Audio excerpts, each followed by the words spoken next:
नमस्कार।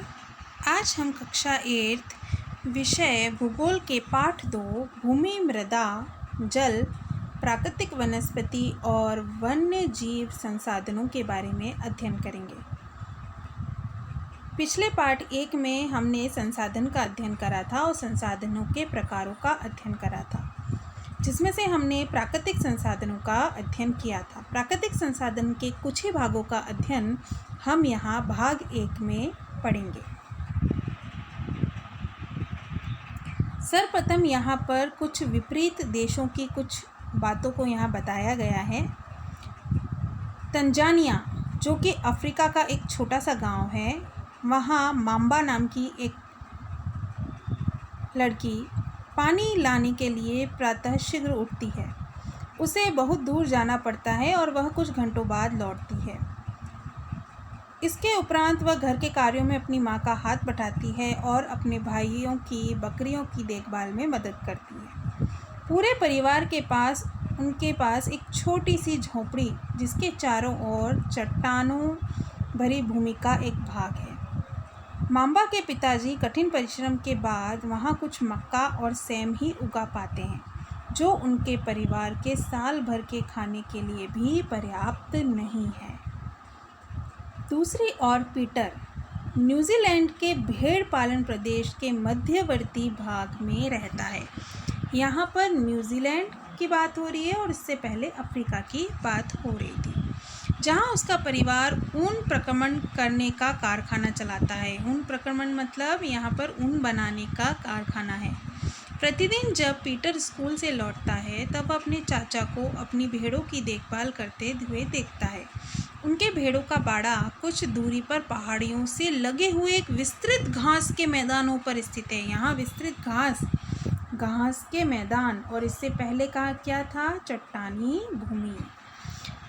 वहाँ नवीनतम प्रौद्योगिकी का प्रयोग करते हुए वैज्ञानिक विधि से इसका प्रबंधन किया जाता है। पीटर का परिवार जैविक कृषि द्वारा सब्जियां भी उगाता है।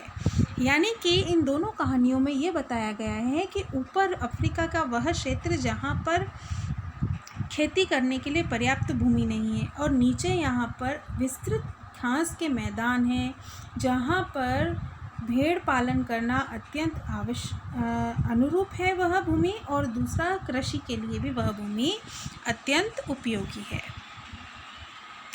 माम्बा और पीटर विश्व के 2 विभिन्न स्थानों में रहते हैं, बताया मैंने आपको, और उनके जीवन व्यतीत करने में बहुत अंतर है। यह विभिन्नता भूमि की गुणवत्ता थी ना, मृदा, जल, प्राकृतिक वनस्पतियाँ, प्राणियों और प्रौद्योगिकी के उपयोग के विभिन्नता के कारण इन स्थानों का एक दूसरे से भिन्न होने का मुख्य कारण इस प्रकार के संसाधनों की उपलब्धता है। किस प्रकार के संसाधनों की? भूमि की गुणवत्ता, मृदा, जल, प्राकृतिक वनस्पति, प्राणियाँ और प्रौद्योगिकी के उपयोग। देखिए, भूमि, सभी महत्वपूर्ण प्राकृतिक संसाधनों में भूमि भी शामिल है।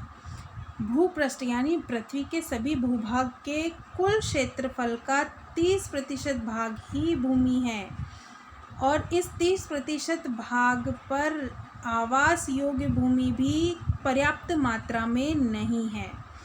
ठीक है, यहाँ पर आवास भी नहीं किया जाता। इतनी 30% भूमि पर भी कुछ ही क्षेत्र है जहाँ पर लोग पाए जाते हैं।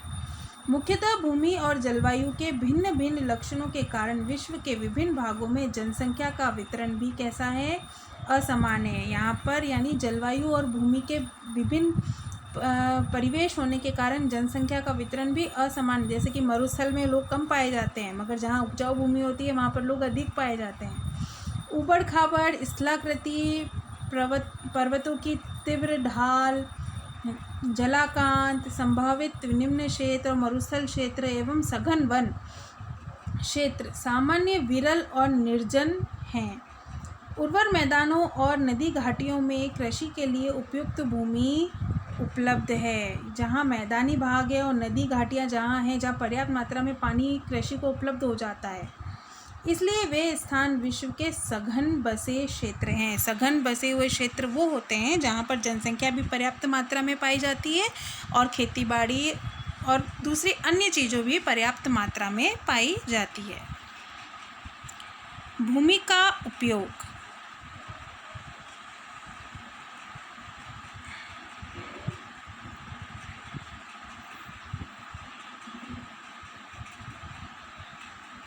भूमि उपयोग विभिन्न कार्यों के लिए किया जाता है, जैसे कृषि, वानिकी, खनन, सड़कों और उद्योगों की स्थापना के लिए भूमि का उपयोग यहाँ पर होता ही है। इसे भूमि उपयोग कहते हैं। उद्योगों की स्थापना, सड़कों का निर्माण, खनन, खनिज निकालते हैं ना ज़मीन खोदकर, खनिजों के लिए, खेती के लिए, इसके लिए। मंबा और पीटर के परिवारों के भूमि उपयोग के विभिन्न तरीकों की सूची बना सकते हैं। भूमि का उपयोग भौतिक कारकों द्वारा निर्धारित किया जाता है, जैसे स्थलाकृति, स्थल का आकृति किस तरह से, मृदा कैसी है, वहाँ की मिट्टी कैसी है, वहाँ की जलवायु कैसी है। वहाँ के जलवायु के अनुरूप आपने देखा होगा कहीं क्षेत्र ऐसे हैं भारत के जहाँ पर 8 महीने वर्षा होती है और कहीं क्षेत्र ऐसे हैं भारत के जहाँ पर 2 महीने वर्षा होती है। तो वहाँ जलवायु के पर भी वातावरण भी वहाँ पर डिपेंड करता है। खनिज, कई क्षेत्रों में खनिजों की मात्रा अधिक है तो कहीं पर कुछ भी नहीं है। जल की उपलब्धता, अब मरुस्थलीय भाग में आपको जल नहीं मिलेगा, है ना। मानवीय कारकों जैसे जनसंख्या और प्रौद्योगिकी भूमि उपयोग प्रतिरूप के महत्वपूर्ण निर्धारक है। ये सभी कारक जो भी हैं वह जनसंख्या और प्रौद्योगिकी को विशेष महत्व देते हैं। ये भूमि उपयोग है। स्वामित्व के आधार पर भूमि को निजी भूमि और सामुदायिक भूमि में बांटा गया है। स्वामी जो इस भूमि के लिए स्वामी के रूप में कार्य करते हैं। निजी भूमि व्यक्तियों के स्वामित्व में होती है। निजी भूमि जो होती है, जिसकी प्रत्येक व्यक्ति की अपनी अपनी भूमि होती है, वो उसके स्वामी कहलाते हैं। जबकि सामुदायिक भूमि समुदाय के स्वामित्व के रूप में होती है। जैसे समुदाय, एक समुदाय, पूरा गांव बसा हुआ है तो वो पूरा गांव के रूप में वह भूमि उपयोग में ली जाती है। सामान्य रूप से इसका उपयोग समुदाय से संबंधित व्यक्तियों के लिए किया जाता है, जैसे चारा, फलों, नट व औषधि बूटियों को एकत्रित करना एवं सामुदायिक भूमि को साझा संपत्ति संसाधन कहा जाता है। आपने देखा होगा कुछ क्षेत्र ऐसे होते हैं जहाँ पर, जिन पहाड़ियों क्षेत्रों में या कुछ ऐसे क्षेत्र होते हैं जहाँ पर औषधियों का बहुत ही अच्छा वह क्षेत्र होता है, तो उन क्षेत्रों में वह समुदाय के रूप में कार्य करते हैं। और समुदाय का मतलब है प्रत्येक समुदाय का प्रत्येक व्यक्ति उन क्षेत्रों में जाकर अपने कार्य को कर औषधि के लिए वह उनका उपयोग कर सकता है। जनसंख्या और उनकी मांग सदैव बढ़ती रहती है। जनसंख्या भी बढ़ती रहती है और उनकी मांग भी सदैव बढ़ती रहती है, लेकिन भूमि की उपलब्धता सीमित है। स्थान के अनुसार भूमि की गुणवत्ता में अंतर होता है। लोगों ने सामुदायिक भूमि पर व्यापारिक क्षेत्र बनाने और नगरीय क्षेत्रों में घर बनाने और नगरीय क्षेत्रों में ग्रामीण क्षेत्रों में कृषि योग्य भूमि का विस्तार करने के लिए अनाधिकृत हस्तक्षेप करना शुरू कर दिया है।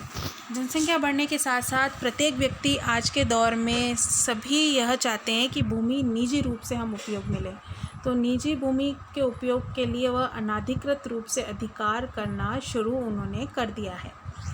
आज भूमि उपयोग प्रतिरूप में व्यापक परिवर्तन हमारे समाज में सांस्कृतिक परिवर्तन को दर्शाता है। वर्तमान में कृषि और निर्माण संबंधी गतिविधियों के प्रसार के कारण निम्नीकरण, भूसंकलन, मृदा अपवर्तन और मरुस्थलीकरण पर्यावरण के लिए अत्यधिक खतरा बन चुके हैं।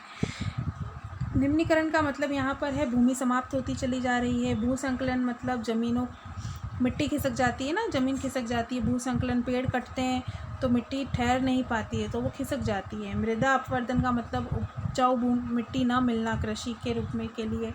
और मरुस्थलीकरण आप लोग जानते ही हैं, जहाँ पर खेती बाड़ी नहीं हो पाती, जहाँ पर जल पर्याप्त मात्रा में नहीं होता है। भूमि संसाधन का संरक्षण। बढ़ती जनसंख्या तथा इनकी बढ़ती मांगों के कारण वन भूमि और कृषि योग्य भूमि का बड़े पैमाने पर विनाश हुआ है। इसलिए प्राकृतिक संसाधनों के समाप्त होने का डर सदैव पैदा हो गया है। विनाश की वर्तमान दर को अवश्य ही रोकना चाहिए। विनाश के इस वर्तमान दर को रोकना चाहिए। इसके लिए हमें क्या क्या करने चाहिए, यह यहाँ पर बताया गया है। वन रोपण यानी वनों को बनाए रखना और वनों को बनाना। भूमि को उपजाऊ बनाने के लिए रासायनिक कीटनाशकों और उर्वरकों का उपयोग नहीं करना है। अतिचारण पर रोक यानी कि अत्यधिक उनका उपयोग करना, और अतिचारण का मतलब तो ये है कि अन्यत्र ही यूज़ करना, तो उस पर रोक लगाना। भूमि संरक्षण के लिए प्रयुक्त कुछ सामान्य तरीके हैं जिसे हमें अपनाना चाहिए। जैसे कि पिछले पार्ट में हमने बताया था, जल संरक्षण के लिए, संसाधनों के संरक्षण के लिए हमें जो उपयोग करना चाहिए, हमें जो सोचना चाहिए कि हमें इन्हें सिर्फ उपयोग करें, ना कि वेस्ट करें। यही चीज़ यहाँ पर भूमि के साथ भी बताया गया है। आज के कुछ गृह कार्य के क्वेश्चन हैं। भूमि निम्नीकरण के कोई 2 कारण लिखिए। 2 कारण मैंने आपको बताए, बढ़ती हुई जनसंख्या और उन जनसंख्याओं की आवश्यकता। भूमि को महत्वपूर्ण संसाधन क्यों माना गया है? अब यहाँ पर आपको अपने विवेक के अनुसार बताना है कि भूमि को महत्वपूर्ण संसाधन क्यों माना गया है। मैंने आपको बताया कि खेती के लिए, कृषि के लिए भूमि का होना बहुत अत्यधिक उपयोगी है। कई सारी परिस्थितियाँ ऐसी हैं जहाँ भूमि बहुत ही महत्वपूर्ण संसाधन है। भूमि को उपयोगी यहाँ पर कृषि, वानिकी, खनन और सड़कों के निर्माण और उद्योगों की स्थापना, इसे ही भूमि का उपयोग माना गया है।